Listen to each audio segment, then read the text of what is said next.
Notre invité dans France Bleu Drôme Ardèche Midi aujourd'hui, Jacques Mourican. Bonjour. Bonjour. Merci de nous rendre visite. Vous venez de la vallée de la Gervanne, Beaufort-sur-Gervanne, magnifique petit village où vous vous êtes installé.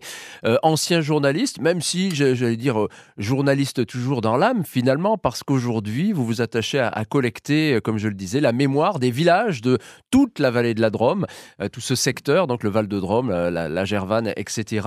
Qu'est-ce qui vous a donné cette envie il y a quelques temps? Quel a été le déclic? Le déclic, c'est d'abord un passé personnel qui fait qu'à un moment donné, j'ai fait pas mal de télévision et que je trouvais que donner la parole à des gens simples, humbles, modestes, mais qui sont porteurs de la mémoire vivante de notre région, et sur le support qui est quand même le support le plus populaire, parce que lorsqu'on voit des images, il faut dire les choses, c'est mieux, quoi.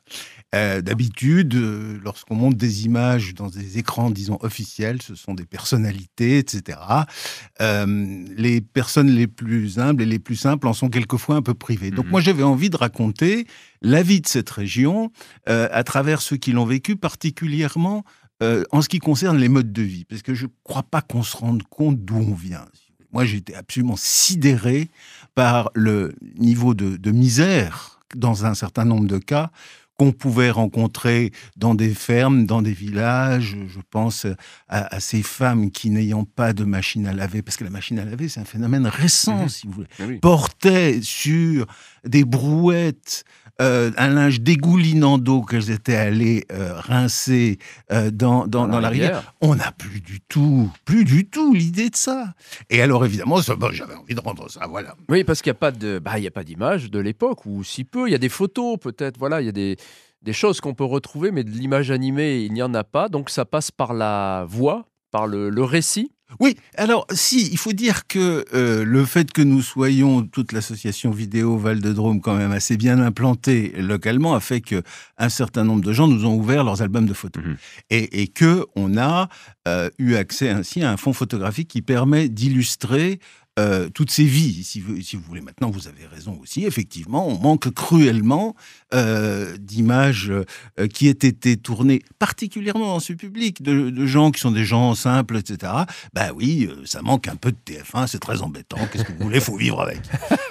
Là, notre société va vite, effectivement, c'est ce qui explique que, on s'imagine même pas qu'il y a encore quelques années, c'est pas si loin que ça, on pouvait vivre de cette façon-là, effectivement, dans la vallée de la Drôme. Ça va trop vite et il faut se le remémorer. C'est important, ce travail. Revoir l'itinéraire. Ouais. Se dire, aujourd'hui, ou dès que je vais sortir de votre studio, je vais regarder évidemment mon téléphone pour avoir les derniers cours de bourse, etc. Je saurai dans un instant ce qui se passe en Afghanistan, etc. Alors que, il y a 50, 60 ans, si vous voulez, vous aviez des degrés d'isolement, par exemple. Des difficultés à se déplacer. Ces enfants, par exemple, qui allaient en pension, non pas parce qu'on voulait les écarter de leur famille, pas du tout, mais simplement parce que faire le trajet, c'était un problème. Je suis sûr que, je suis en train de parler de la Drôme, mais j'imagine qu'il y a des Ardéchois. Oui, c'est pareil. Oui, voilà, c'est exactement la même chose. Et ça, franchement, je pense qu'on en a perdu la notion.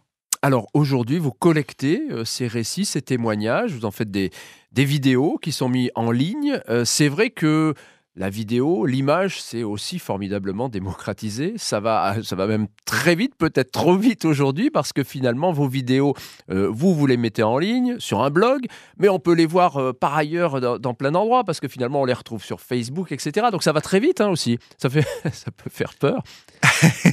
Non, vous êtes pessimiste.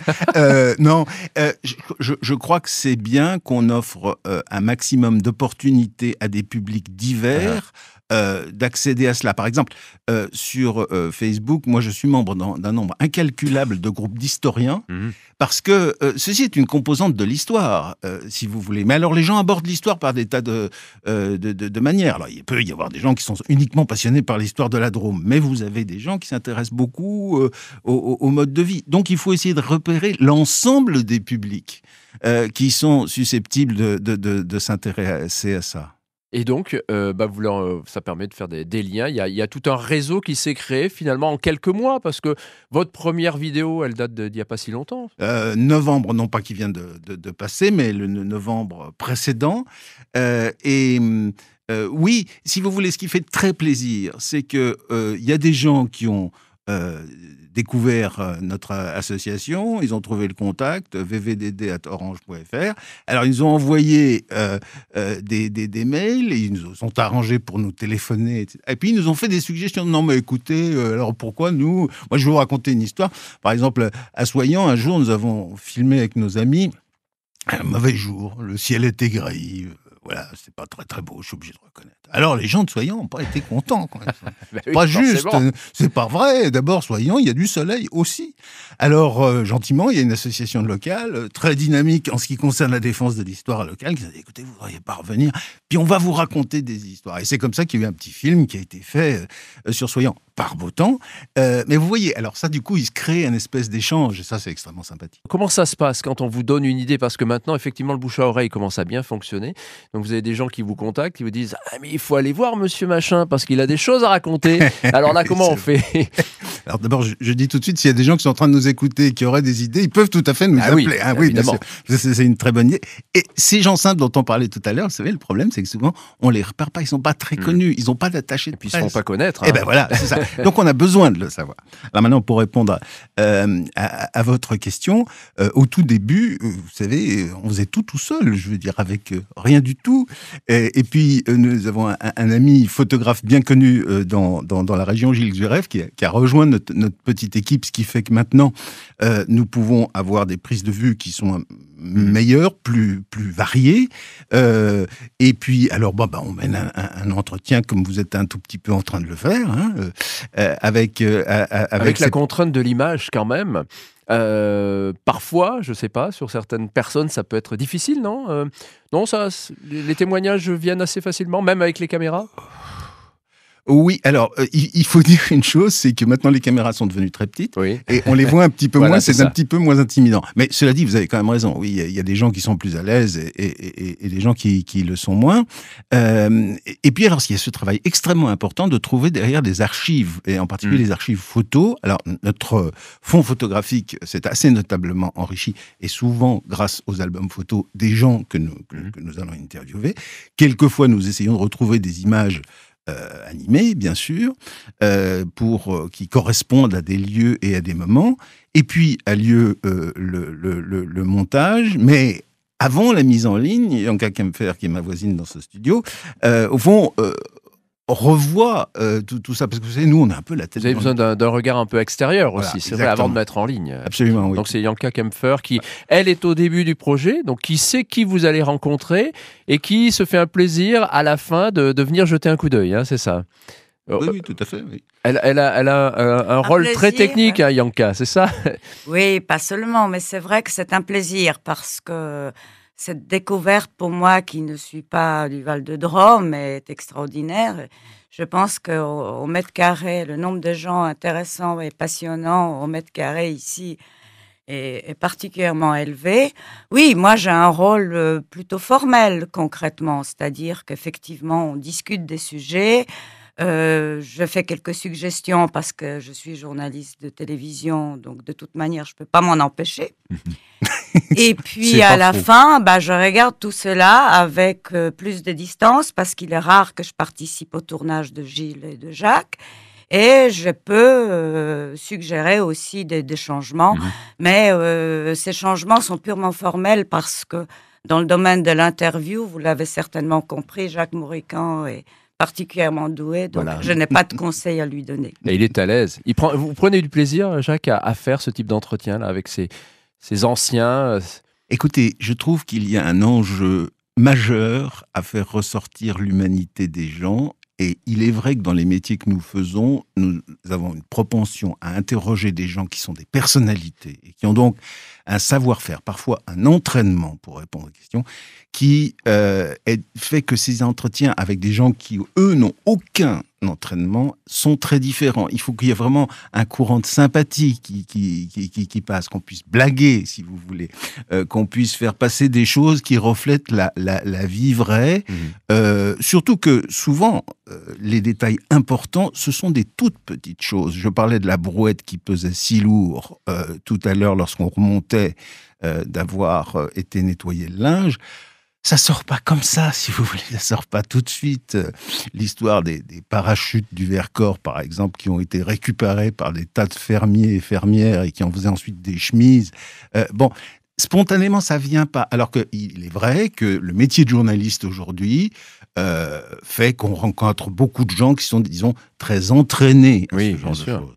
Alors, bon, oui, bien sûr, par conséquent, c'est très rafraîchissant, si vous voulez, de mener ces entretiens. Voilà. Alors, une association, donc Vidéo Val de Drôme, est née autour de vous. Elle ne demande qu'à se développer, évidemment. Vous avez donc TV Val de Drôme sur Internet, les réseaux sociaux également, mais vous avez besoin aussi de soutien financier, évidemment. Aujourd'hui, vous lancez un petit appel parce que vous voulez aller vers plus de qualité. Ça, c'est une chose. Donc, il faut plus de matériel, du meilleur matériel.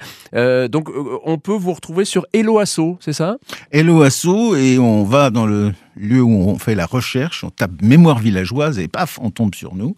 Et c'est grâce à cela qu'en effet, nous avons besoin, Yanka le disait tout à l'heure, c'est très important qu'on améliore la qualité moyenne, si vous voulez, de nos vidéos, parce qu'il se trouve quand même que Internet met en concurrence des choses incroyablement différentes.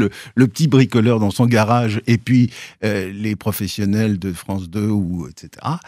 Donc il y a un écart absolument invraisemblable.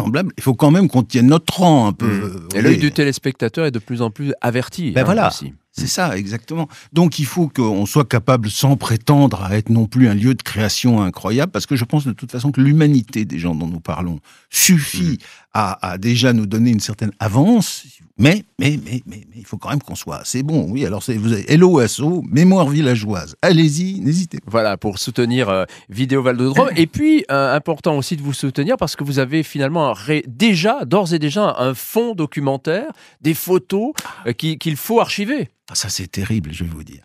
Ça, c'est terrible. La vie des disques durs, je vous en parlerai pendant des heures. Non, parce que vous comprenez, il faut nous avons tourné des heures et des heures et des heures et des heures d'images. Et il faut absolument qu'on les sauvegarde. Et je suis sûr qu'il y a des techniciens dans cette radio qui comprennent particulièrement bien ce que je veux dire, parce que la question de la sauvegarde, d'une façon générale, est en réalité une question extrêmement compliquée et surtout extrêmement fragile et onéreuse. Ça coûte une fortune.